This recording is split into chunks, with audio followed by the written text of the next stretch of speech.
3월 27일 금요일 새벽 예배 말씀의 본문은 고린도전서 7장 1절로 16절까지의 말씀이 되겠습니다. 고린도전서 7장 1절로 16절까지의 말씀을 통해서 함께 은혜를 나누도록 하겠습니다. 7장에서는 특별히 오늘 단락인 1절에서부터 16절까지에서는 결혼에 대한 문제를 갖고 바울이 고린도 교인들에게 권면을 하고 있습니다. 결혼, 또 독신, 이혼, 재혼 이러한 문제들에 대해서 바울이 고린도 교인들에게 이제 교훈을 하고 있는데 7장 1절에 보면 너희가 쓴 문제에 대하여 말하면 이라고 말씀하고 있는 걸로 봐서 고린도 교회가 이 결혼 또는 이혼 또 재혼, 독신 이러한 결혼에 대한 문제에 대해서 바울에게 질문을 했던 것 같습니다. 물어봤던 것 같아요. 그래서 너희가 쓴 문제에 대하여 이제 바울이 이제 그 답을 하는 형식으로 이제 교훈을 합니다. 근데 바울은 7장 1절에 보면 전제를 너희가 쓴 문제에 대하여 말하면 남자가 여자를 가까이 아니함이 좋으나 라고 말하고 있습니다. 독신으로 지내는 것이 좋다라고 또 7절과 8절에서도 말하고 있습니다. 그래서 바울은 결혼 자체를 부정한 것은 아니지만 자신과 같이 혼자 독신으로 지내는 것을 1차적으로 우선해서 권면하고 있는 것으로 여겨집니다. 이 고린도전서 7장에 있는 말씀을 보면 그래서 1절에서도 남자가 여자를 가까이 아니함이 좋다라고 말을 했지만 그럼에도 불구하고 결혼에 대해서 이제 그리고 독신 생활 그다음에 미혼자들에 대한 또 과부에 대한 독신 생활에 대한 권장 및 기혼자 이미 결혼한 사람들에 대한 이혼의 문제에 대한 그런 교훈 또한 이제 16절까지 계속 하게 되는데 이제 결혼한 사람들에 대해서 그리고 결혼을 안 했지만 미혼인 사람들 그리고 결혼했다가 과부가 된 사람들 이런 사람들에서 이제 나눠서 좀 말씀을 하는데 먼저 2절의 말씀을 보시면 음행을 피하기 위하여 남자마다 자기 아내를 두고 여자마다 자기 남편을 두라라고 말씀을 하고 있습니다. 그러니까 혼자 사는 것이 좋으나 남자나 여자가 서로 가까이 아니하는 것이 좋지만 그러나 음행을 피하기 위하여 왜 혼자 살다가 독신으로 살다가 그 성적인 욕구를 참지 못해서 그 음행을 저지를 수 있기 때문에 만약에 그것을 절제하지 못한다면은 결혼하는 것이 좋다라고 권면을 합니다.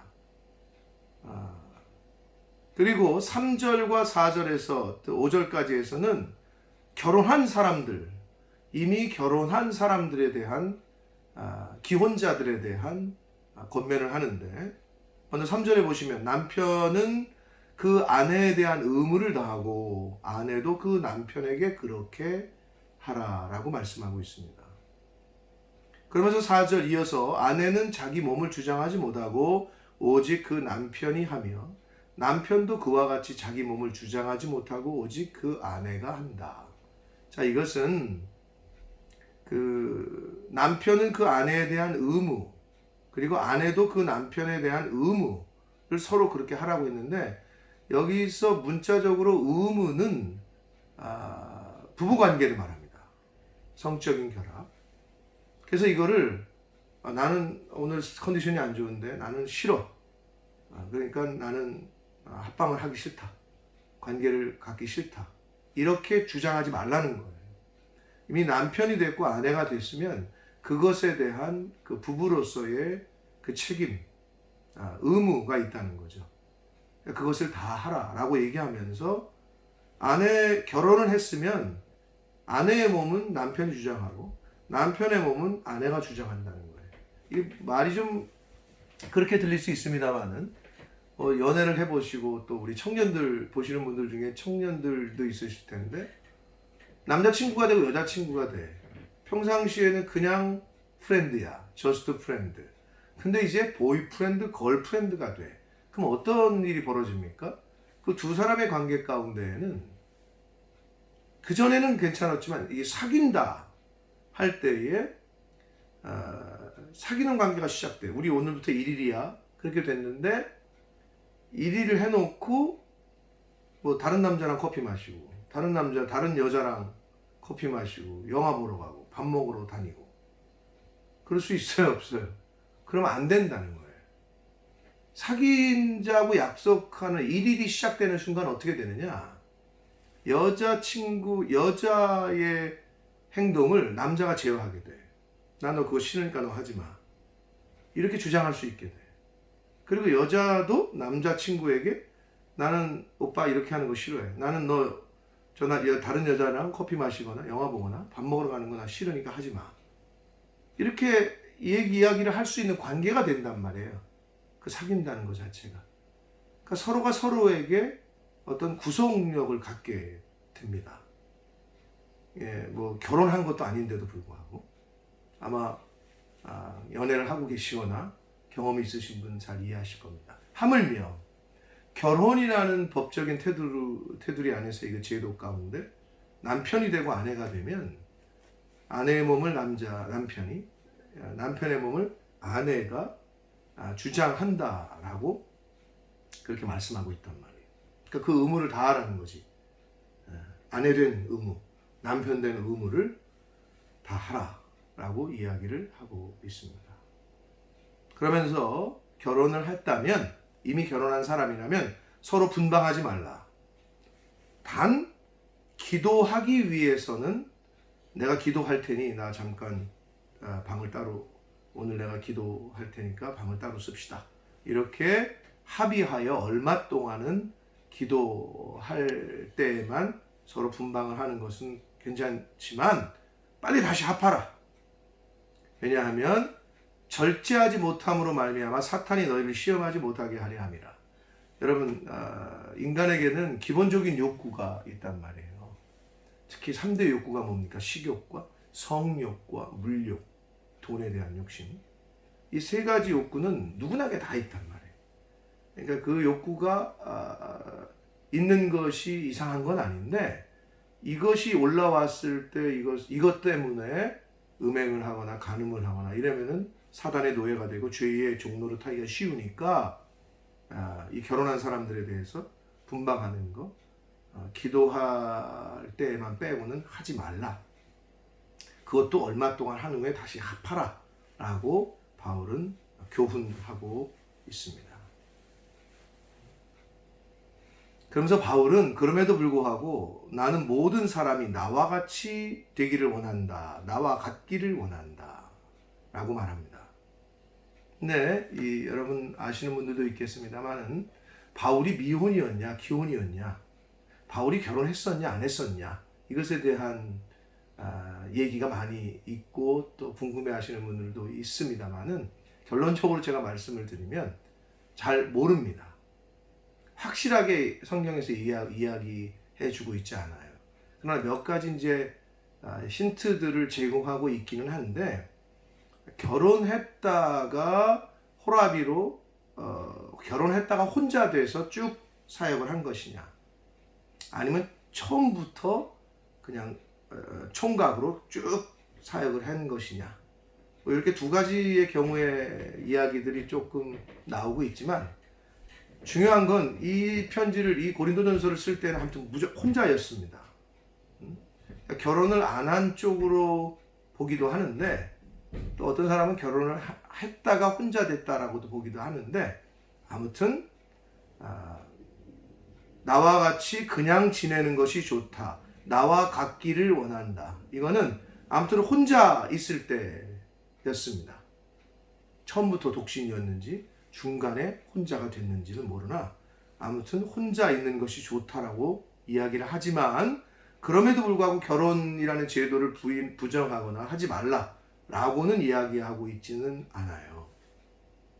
그래서 7절에 보면 나와 같기를 원하노라. 그러나 각각 하나님께 받은 자기의 은사가 있으니 이 사람은 저렇고 저 사람은 저렇다. 여러분 각자 하나님께서 주시는 은사가 다르잖아요. 그래서 어떤 사람은 독신에 혼자 사는 것, 어떤 사람은 가정을 꾸리고 결혼하는 것, 이럴 수 있다는 거죠. 그러니까 이것이 더 맞고 이것이 틀리다의 문제가 아니라 다르다라고 이야기를 해주고 있습니다. 8절부터 이제 16절까지에서는 미혼자와 과부에 대한 독신 생활을 권장하고 있어요. 혹시 결혼 안 했다면 혼자 지내는 것도 좋다. 그리고 결혼했다가 혹시 혼자가 됐다면 그것도 그냥 계속해서 혼자 지내는 것이 좋다라고 이야기를 하고, 이 8절 이하에 그리고 기혼자, 이미 결혼한 사람에 대한 이혼 문제에 대한 교훈의 말씀을 8절 이하에 하고 있습니다. 8절에 보면 내가 결혼하지 아니한 자들과 과부들에게 이르노니, 특정하고 있어요. 대상자들을, 결혼하지 아니한 자들, 미혼자들, 그리고 과부들, 결혼했다가 혼자 된 여인들, 나와 같이 그냥 지내는 것이 좋다라고 전제를 합니다. 혼자 있는 권장을 해요. 독신 생활을. 그러나 9절에 보면 만일 절제할 수 없거든 이렇게 얘기합니다. 절제할 수 없거든. 아까 그 7장 2절에도 음행을 피하기 위하여, 여기서도 절제할 수 없거든, 같은 의미로 보시면 됩니다. 그래서 절제할 수 없거든, 그 성적인 욕구, 성욕을 자기가 스스로 절제하거나 컨트롤할 수 없거든 결혼하라. 정욕이 불같이 타는 것보다 결혼하는 것이 낫다라고 가르쳐 주고 있습니다. 그러면서 이 기혼자들에 대한 이혼의 문제를 이제 또 얘기하는데, 결혼한 자들에게 내가 명하노니 명하는 자는 내가 아니요 주시라라고 말씀합니다. 결혼한 자들, 여자는 남편에게서 갈라서지 말고, 만일 갈라섰으면 그대로 지내든지 다시 그 남편과 합하든지 하라. 그리고 남편도 아내를 버리지 말라라고 말씀하고 있습니다. 그러니까 서로 이혼하지 말라는 거예요. 이 명령은 하나님의 명령이라고 말씀하고 있습니다. 하나님이 합한 것을 사람이 나누지 못한다.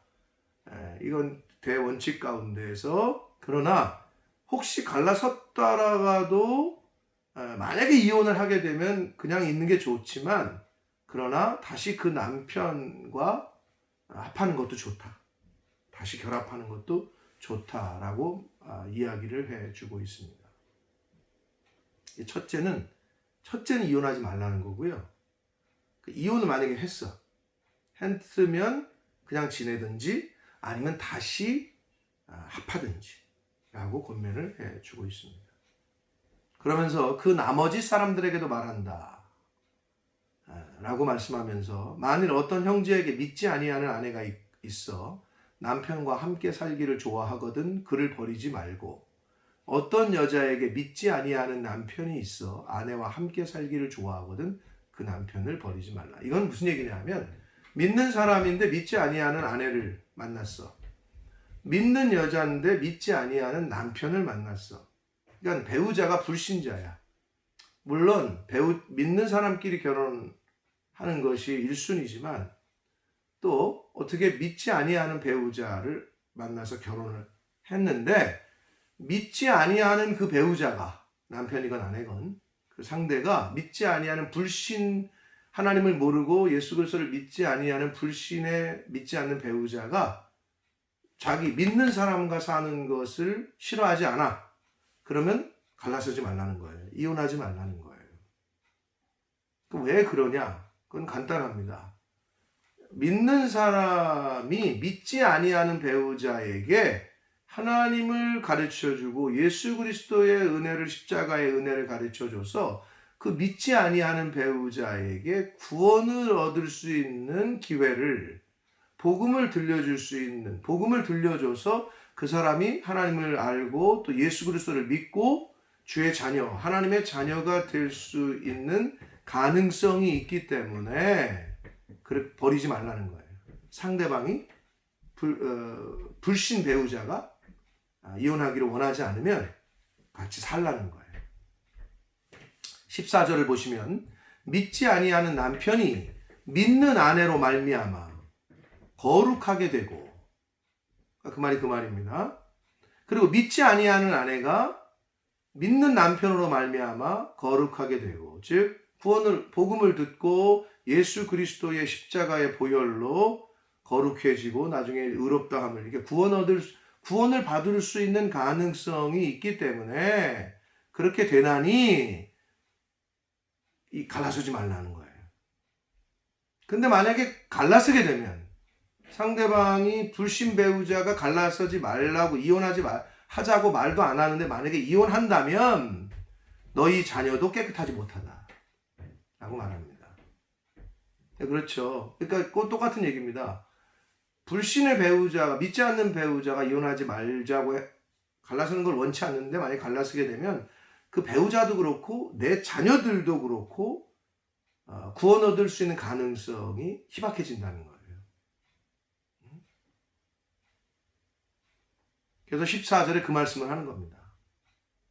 그렇지 아니하면, 즉 너희들이 이혼한다면, 불신 배우자가 갈라서자고 안 했는데도 이혼한다면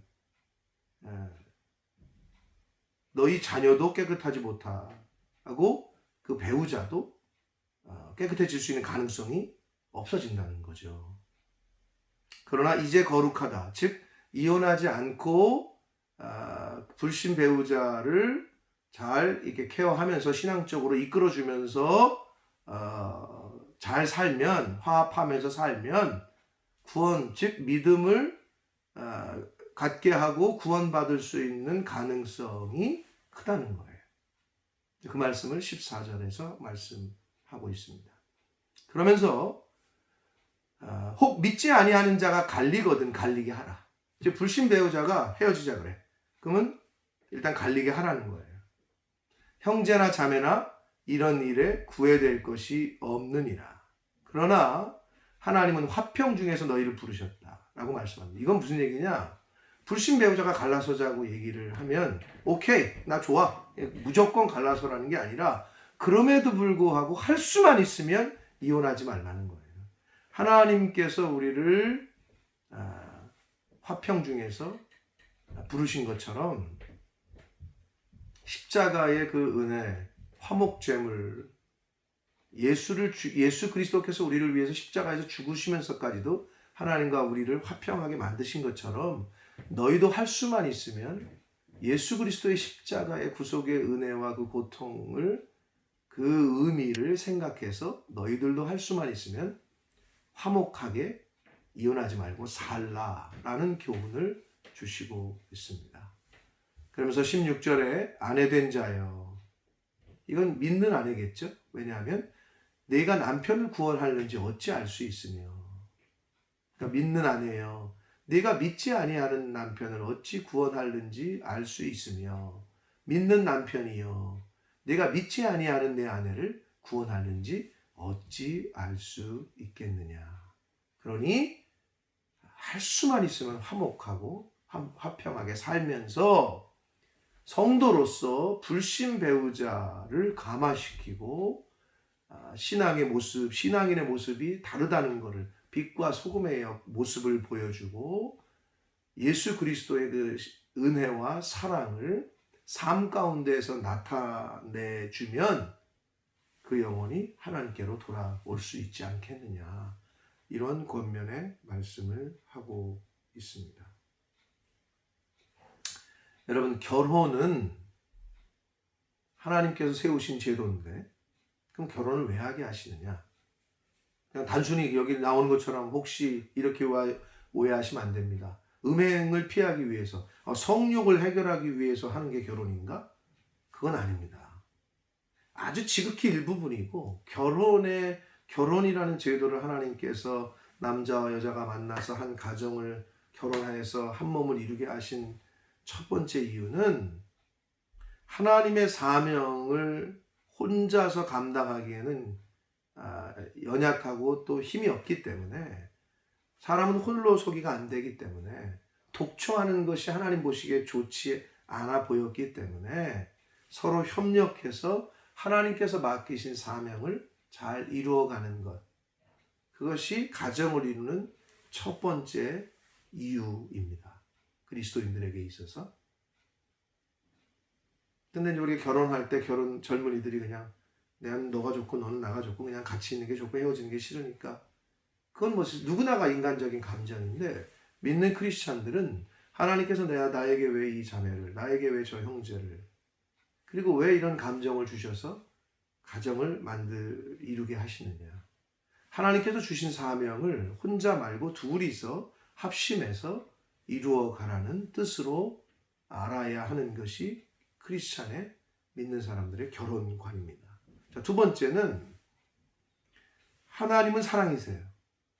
그러면 하나님의 모양과 형상을 통해서 지음받은 우리도 그 사랑의 모습이 우리 내면에 있단 말이에요. 사랑이라는 것이 하나님이 사랑이시기 때문에 그 하나님 사랑의 본체이신 하나님의 모양과 형상을 따라 우리가 만들어 지음을 받았기 때문에, 그래서 인간은 사랑하는 대상이 필요해요. 인간은 사랑하면서 사는 존재야. 그렇기 때문에 어떤 여자를 보고 어떤 남자를 보고 그런 사랑하는 마음이 드는 거란 말이에요. 사랑하면서 살아갈 수밖에 없는 존재야. 그래서 결혼하라고 하시는 거야, 하나님께서. 그리고 세 번째는 생육하고 번성하라 하시는 게 하나님께서 인간을 만드시고 나서 주신 명령이기 때문에, 생육하고 번성, 즉 결혼이라는 제도를 통해서 자손을 생육하고 번성하는 통로로 주시는 것이 바로 결혼이라는 제도입니다. 그러므로 바울은 혼자 사는 게 좋다고 그랬는데 아니에요. 그것만 강조한 것이 아니라 독초하는 것도 좋지만 결혼하는 것도 좋다라는 거예요. 여러분께서, 물론 하나님께서 특별하게 독신의 은사를 주신 분도 있을 수 있습니다. 그러나 그것이 더 우월하고 결혼하는 것은 하등하게 보고, 그건 그렇지 않습니다. 물론 초대교회 역사상 제롬이라는 아주 초대교회 교부는 그것을 강조를 했어요. 독신이 더 우월하고 결혼하는 것은 하등하다.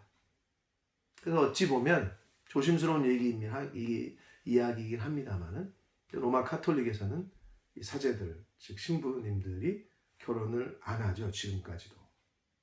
그런 영향이 좀 사실 그 역사 가운데 있습니다.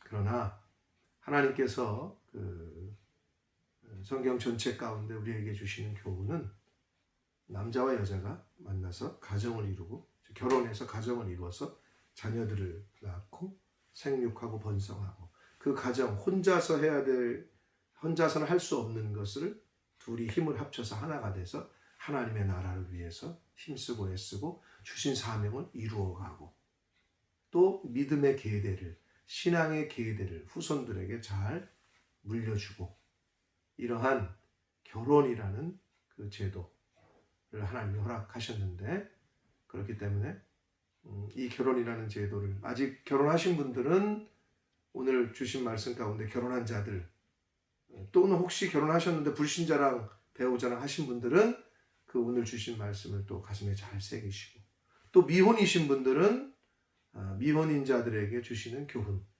또 결혼했다가 혼자 되신 분들도 있는데 그 주신 교훈도 잘 새기셔서 하나님께서 주시는 그 교훈을, 그 은혜를 각 사람에게 주시는, 또 지금 미혼자시건 기혼자시건 결혼했다 혼자 되셨건 아니면 지금 뭐 이혼을 해야 되나 말아야 되나 뭐 여러 가지 상황에 놓이신 분들이 있을 것입니다.